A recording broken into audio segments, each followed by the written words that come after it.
Good morning मित्रांनो, हा माझा पहिला व्हिडिओ आहे यूट्यूबवरचा आणि हा व्हिडिओ मी विशेष करून आणलेला आहे पालकांसाठी, जे की नेहमी आपल्या मुलांच्याबद्दल थोडं कन्फ्यूज असतात की माझ्या मुलाला सैनिक स्कूल, नवोदय आणि स्कॉलरशिप या तिन्हीपैकी कोणत्या परीक्षेला बसवा, तिन्ही परीक्षेचा जो लोड आहे तो माझ्या मुलाला झेपेल का. तर यासाठी मी हा व्हिडिओ बनत आहे. हा व्हिडिओ सगळ्यांनी लक्षपूर्वक बघा आणि जास्तीत जास्त आपले जे चौथीला मुलं आहेत, जे आता पाचवीला जाणार आहेत, त्यांच्या पालकापर्यंत हा व्हिडिओ विशेष करून पोहोचवा. तर बघा, सगळ्यात अगोदर आपण परीक्षेबद्दल थोडीशी माहिती करून घेऊ की पाचवीला ज्या मुख्यतः परीक्षा असतात, जे की सरकार म्हणजे गव्हर्नमेंट कंडक्ट करत असते, त्याच्यापैकी पहिली परीक्षा आहे नवोदय विद्यालयाची परीक्षा, दुसरी आहे स्कॉलरशिप, तिसरी आहे सैनिक स्कूल परीक्षा. जर आपण या तिन्ही परीक्षेचा जर आपण विचार केला तर याच्यामध्ये सब्जेक्ट असतात, विषय असतात, ते कोणते आहेत हे आपण बघून घेऊ. तर नवोदय विद्यालयामध्ये जो विषय असतात तो आहे पहिला बुद्धिमत्ता, दुसरं गणित, तिसरं भाषा. मराठी भाषा किंवा इंग्रजी भाषा तुमच्या माध्यमावर डिपेंड करते की तुम्ही फॉर्म कोणत्या माध्यमातून भरला, ते तुम्हाला प्रश्न त्या माध्यमातून येतील. दुसरी परीक्षा आहे सैनिक स्कूल परीक्षा. याच्यामध्ये पण विषय आहे भाषा, गणित, सामान्य ज्ञान आणि बुद्धिमत्ता. तिसरा जो आपली परीक्षा आहे स्कॉलरशिपची परीक्षा, त्याच्यामध्ये 2 पेपर असतात, पहिला पेपर आणि पेपर नंबर 2. तर पहिल्या पेपरमध्ये भाषा म्हणजे त्याच्यामध्ये मराठी असतील आणि नंतर असतो गणित. त्याच्यानंतर सेकंड पेपरमध्ये भाषामध्ये इंग्रजी विषयासंबंधित प्रश्न असतात आणि नंतरचा जो विषय तो असतो बुद्धिमत्ता. जर तुम्ही काळजीपूर्वक जर बघितला तर तुम्हाला असं वाटेल की बुद्धिमत्ता नवोदयमध्ये पण आहे, बुद्धिमत्ता सैनिक स्कूलमध्ये पण आहे आणि बुद्धिमत्ता स्कॉलरशिपमध्ये पण आहे. जर तुम्ही या कुठल्याही बुद्धिमत्तेचा विचार केला तर सगळ्यामध्ये जवळपास सारखाच सिलेबस आहे. सैनिक स्कूल आणि स्कॉलरशिपची बुद्धिमत्ता ही तर 100% सेम आहे, त्याच्यामध्ये काही बदल नाही आहे. जसे प्रश्न सैनिक स्कूलला विचारतात तसे प्रश्न स्कॉलरशिपला पण विचारतात. हां, थोडा फक्त फरक बुद्धिमत्तेमध्ये नवोदयमध्ये आहे, कारण की नवोदयमध्ये फक्त आकृत्यावरचे प्रश्न असतात, याच्यामध्ये शाब्दिक प्रश्न नसतात. तर त्यामुळं नवोदय विद्यालयामध्ये जी बुद्धिमत्ता आहे त्याच्यामध्ये एकूण 11 चॅप्टर आहेत आणि ते चॅप्टर सैनिक स्कूलमध्ये पण येतात आणि स्कॉलरशिपमध्ये पण येतात. राहिला प्रश्न आहे गणिताचा. गणित हा नवोदयला पण आहे, सैनिक स्कूलला पण आहे आणि स्कॉलरशिपला आहे. तिघांचंही गणित जवळपास सारखंच आहे. फक्त 2023-24मध्ये या परीक्षा झाल्या होत्या, त्याच्यामध्ये नवीन सिलेबसप्रमाणे जे नवोदय विद्यालयाचं गणित आहे त्याच्यामध्ये 2-4 चॅप्टर काय केलेत, कमी केलेले आहेत आणि त्याच्यामध्ये 1-2 चॅप्टर नवीन वाढलेले आहेत. पण जर तुम्ही सैनिक स्कूलच्या गणिताचा जर अभ्यास केला, जर विचार केला, तर सैनिक स्कूलला जे गणित आहे ते जर त्याचा तुम्ही पूर्ण बेसिकपासून ॲडव्हान्स लेवलपर्यंत जर तुम्ही अभ्यास केला तर तुम्हाला या दोन्ही परीक्षेचं गणित विषयाचा वेगळा अभ्यास करायची गरज पडणार नाही. राहिला प्रश्न भाषेचा.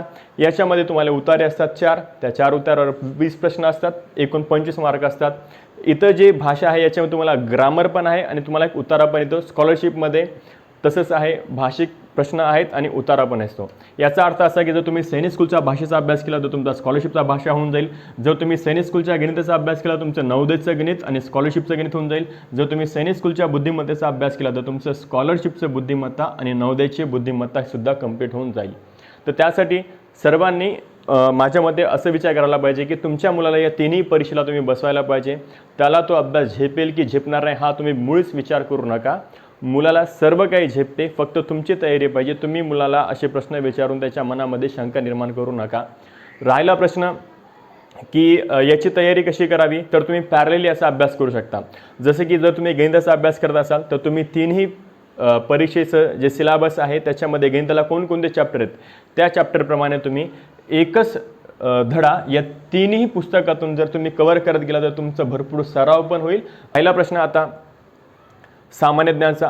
हे जो पार्ट आहे सामान्य ज्ञान, हा पार्ट मुलाला कंप्लीट करण्यासाठी क्लास प्लस मुलाचा स्वतःचा अभ्यास प्लस पालकांचं गायडन्स खूप महत्त्वाचं आहे. हे जे सामान्य ज्ञान 50 मार्काला असते, 25 प्रश्न असतात, 50 मार्क असतात.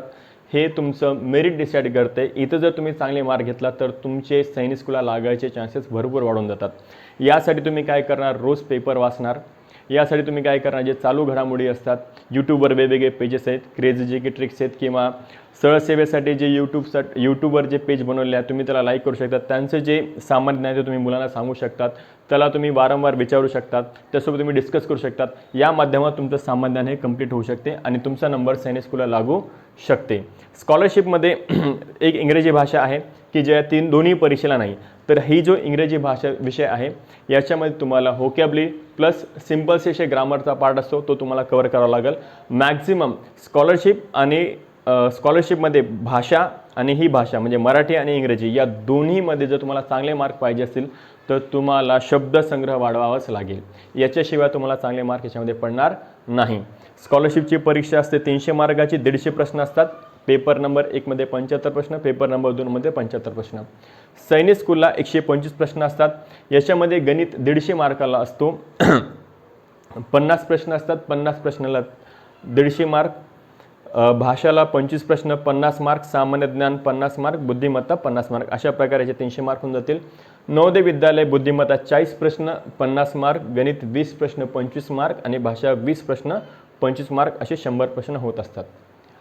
जर तुम्हाला अजून या परीक्षेविषयी काही शंका असेल किंवा काही अजून माहिती पाहिजे असेल तर तुम्ही मला कॉल करू शकता किंवा तुम्ही कमेंट बॉक्समध्ये कमेंट करू शकता. मी तुमच्या प्रश्नाचं नक्की उत्तर देईल. ज्या कोणाला या तिन्ही परीक्षेची तयारी करायची असेल किंवा कुठल्याही एका परीक्षेची तयारी करायची असेल तर त्यांनी माझ्याशी संपर्क साधावा. संपर्कासाठीची माहिती खाली दिलेली आहे. व्हिडिओ आवडल्यास लाईक करा, शेअर करा आणि माझ्या चॅनलला सबस्क्राईब करा. थँक्यू.